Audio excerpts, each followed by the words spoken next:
Hey friends, if you wish to download and install the latest version of iTunes on your computer, then please watch this video. I will guide you through the process. Search for the word store in the Windows search bar and open Microsoft Store. And then you can search for iTunes here. Go to iTunes, select install. It will start getting it ready and checking the dependency services and downloading and installing, and this is the safest way to install it.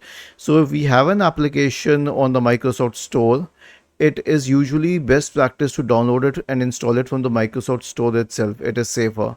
Okay, now once it is installed, it will open by itself, but you can also click on open here, agree to the terms and conditions, and you will be able to launch the iTunes application on your system. Or click on agree here as well, and then iTunes is here for you.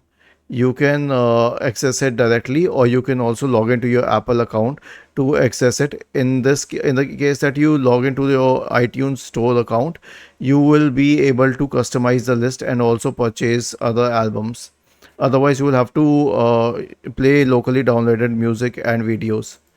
Was this helpful? If yes, then please subscribe to the channel. If not, then let us know in the comment section of the video on how we could help you further. Thank you for watching this video. Have a nice day.